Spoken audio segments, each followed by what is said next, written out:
Hello, sports fans, and welcome to Scott Sports 101, Browns NFL late games, post-game show, Sunday Night Football update show, we'll call it. Well, it was not a good day for the Cleveland Browns. Russell Wilson accounted for two touchdowns, and Denver's defense produced three more takeaways and a safety in the Broncos' 29-12 win over the injured, riddled Cleveland Browns on Sunday. With their fifth consecutive victory, the Broncos go to 6-5, moved above 500 for the first time under coach Sean Payton. Browns, who fall to 7-4, missed out on a chance to match their best start since 1999, and they lost several starters to injury, including rookie quarterback Dorian Thompson Robinson. He had a head in the first road start. He was hit hard by edge rusher Baron Browning just as he released a pass, drawing a late flag, although the hit appeared legal. The Broncos sacked his backup, P.J. Walker, four times, once in the end zone for a safety, already without star cornerback Denzel Ward, who was inactive with a shoulder injury. The Browns saw several key players get hurt, including Myles Garrett, hand/wrist injury. Amari Cooper had a rib injury, and Jordan Elliott had an ankle injury.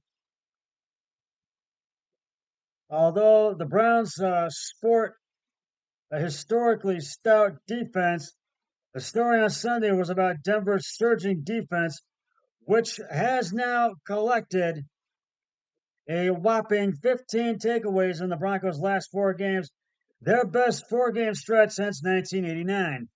Wilson threw an 8-yard touchdown pass to tight end Adam Trotman after defensive tackle DJ Jones recovered a fumble reversed at the Cleveland 20-yard line early in the fourth quarter, pushing the Broncos' lead to 24-12. Mike Purcell and Alex Singleton also recovered fumbles for Denver, which closed the scoring when Zach Allen tackled Walker in the end zone with 2:17 remaining. Singleton smothered a loose ball after PJ Locke filling in for suspended safety Kareem Jackson strip sacked Walker at midfield earlier in the fourth quarter that led to a 34-yard field goal from Will Lutz that made it 27-12. Browning's hit on Thompson Robinson just as he released the pass appeared clean. He hit the QB with a shoulder, didn't launch at him or strike with the crown of his helmet. Uh,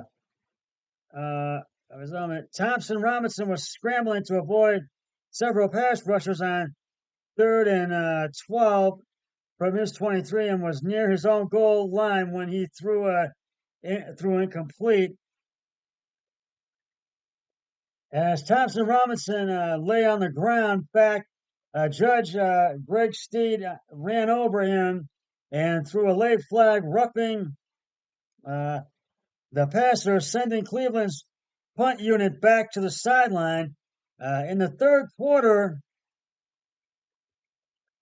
Thompson Robinson threw his first ever TD pass to a 2-yard toss to tight end Harrison Bryant, but Cooper dropped it in the 2-point pass that would have tied it, leaving the Browns trailing 14-12. Everything unraveled for the Browns after that. The Broncos, who were on their best heater since starting 2015 with 7 straight wins, entered the game with just one rushing touchdown all season and 2 more by halftime. Samaj Perrine's 3-yard run and Wilson's 2-yard keeper that stacked Denver to a 14-0 lead. Jerome Ford reeled off runs of 19 and 11 yards to jumpstart Cleveland's sleepy offense, and kicker Dustin Hopkins was good from 36 and 24 yards, making it a 14-6 at halftime. The 24-yarder with 22 seconds left in the first half prevented the Broncos from taking their first double-digit halftime lead in the 26 games Wilson has been their quarterback. Well, this just was not a good day for the Browns. Next week, they're at the Los Angeles Rams on Sunday, and they'll spend the week in Los Angeles, hopefully, and practicing at UCLA, where Thompson Robinson played in college. Hopefully, we get some of our guys back from injury next week. And the Broncos, they're in Houston at NRG Stadium to take on the Houston Texans. And I wanted to give the game balls to the Browns, but unfortunately, I have to give them to the Denver Broncos. Russell Wilson, 13 of 22 carries and attempts, 134 yards, 1 touchdown, no interceptions.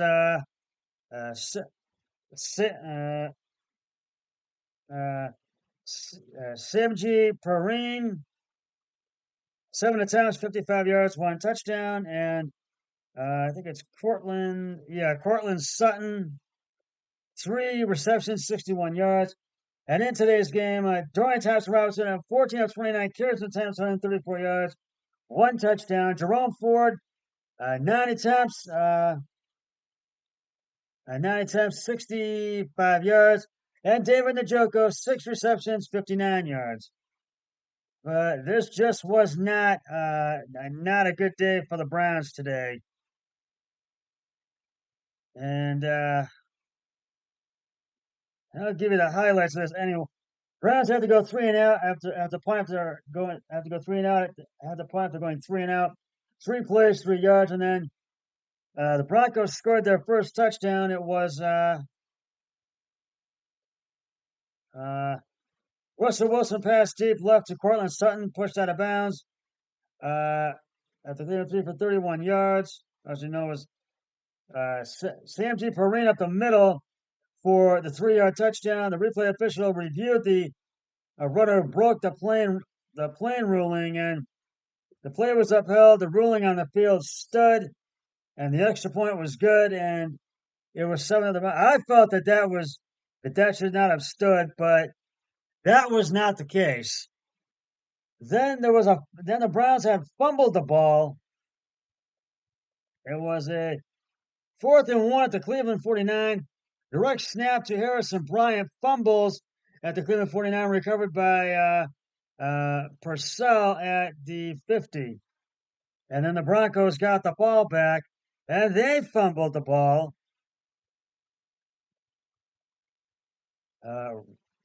Russell Wilson scrambles right guard to the 37, Cleveland 37 for 5 yards. Jawan Thornhill and Jeremiah Oswu Kormoa fumbles and recovered by Cleveland, and it was A.J. Wright at the Cleveland 34. And the Browns had the ball back, but then they went 3 and out and had to punt after 3 yards. 3 plays, 3 yards. And then Denver scored their second touchdown of the game. And it was Russell Wilson right tackle for the 2-yard score. And the extra point was good by center Fraboni, and it was 14-0 at the end of the first quarter. And then the Browns could not get to the end zone, but they did get in the field goal range. Dustin Hopkins' 36-yard field goal was good, and it was at the 4th and 11 at the Denver 18, and it was good. It was 14-3. So the Browns did get on the board in the second quarter. That was one of the only bright spots of the game. Denver had the punt after going 3 and out, 5 plays, 14 yards. And then the Browns tried to get in the end zone but couldn't do it, but they did get in the field goal range. Dustin Hopkins' 24-yard field goal is good. And it was at 4th and 6 at the Denver 6, and it was good, and it was 14-6 at halftime. And then in the third quarter, Denver had to punt after going 3-and-out, 3 plays, 6 yards. The Browns finally get their a touchdown, their only touchdown of the game, and it was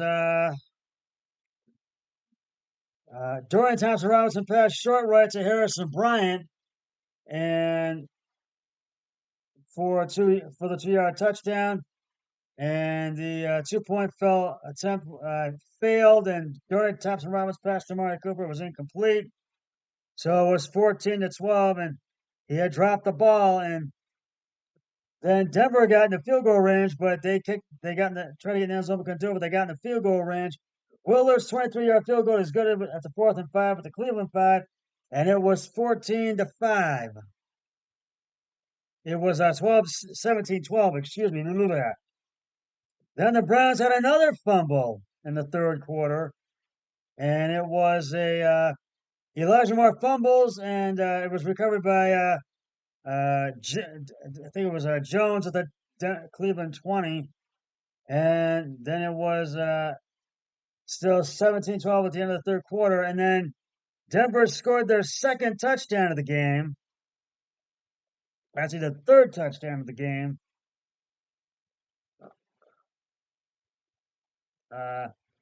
Russell Wilson pass incomplete, short right to Troutman. Denver challenged the incomplete pass, and the ruling on the play was reversed. Shotgun, Russell Wilson pass short right to Troutman for the 8-yard touchdown. Will Lutz's extra point is good, and it was 24-12. Browns went 3-and-out, had to punt after going 3-and-out, 3 plays, 5 yards. Denver had to punt after going 3-and-out, 3 plays, 2 yards. Browns fumbled again.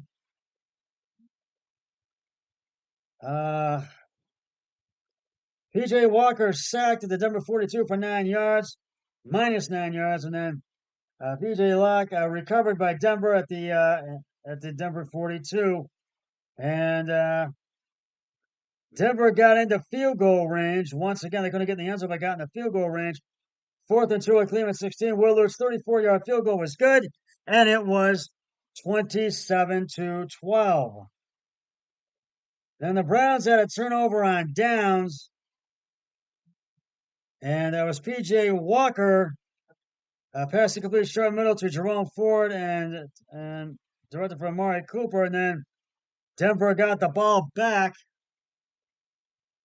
and then PJ Walker sacked in the end zone for the minus 5 yards, and it was a split by Allen and Bonito, and then it was a safety. It was 29-12, and then Denver had the punt after 3 plays and 8 yards, and then after that, it was just PJ Walker kneeled, and nonetheless, it was not a good day for the Browns, so they have to beat the LA Rams next week. So, but the Broncos win 29-12. Let's go over the other late games right now. The Kansas City Chiefs beat the Las Vegas Raiders 31-17. And the Chiefs get the game balls. O'Connell, Jacobs, and Myers. And Denver goes to 8-3. The Raiders fall to 5-17. Actually, no, it's Mahomes, Pacheco, and Rice. Disregard what I said. The Raiders do not get the game balls. It's the Chiefs. Mahomes, Pacheco, and Rice. They get the game balls. And in overtime, just a little while ago, the Philadelphia Eagles beat the Buffalo Bills 37-10 in overtime. Boy, this was a horse race game today. Boy, this came down to the wire, this game. And it really did. And this really did. And it was and Jalen Hurts scored the winning touchdown with 2:37 left in overtime, and the Philadelphia Eagles did win this game. And Hurts threw for 3 touchdowns, and Buffalo had a chance and could not capitalize on it. So Jalen Hurts and Devontae Smith, they get the game balls for that one. The LA Rams beat the Arizona Cardinals 37-14. And wrong. And the Rams get the game balls for that. Stafford and Williams, they get the game balls for that. Tennessee Titans beat the Carolina Panthers 17-10. These are the early games. Giants beat the Patriots 10-7 in a low-scoring affair. In a one-score game, Indianapolis beat the Tampa Bay Buccaneers 27-20. And in a one-score game, and they had had a chance to win at Houston, but could not do it. And it was 24-21. Jacksonville got the victory. The Pittsburgh Steelers beat the Cincinnati Bengals 16-10 at Paycor Stadium in Cincy. The Atlanta Falcons beat the New Orleans Saints 24-15. Right now, I am 9-5 in my picks, and so is my brother-in-law Eric Hoyle. We are both 9-5 right now. So we're going to end up in a tie this week. And right now, the Baltimore Ravens are up on the Los Angeles Chargers with 2:41 left to go in the second quarter till halftime.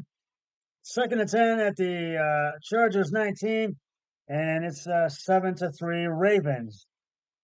And so I think the Ravens will get the win in this game. And right now, it's been low scoring. It's been very interesting.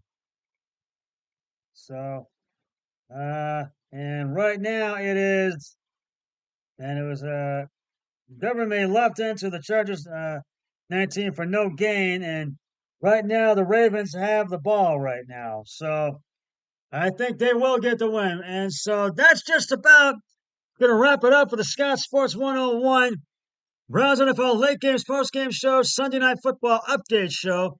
I'll be back with the post game show for Sunday Night Football after the Ravens Chargers game is concluded. But until then, always remember, be a team player each and every day in every way possible. So long, everybody. 3, 2, 1. I'm done.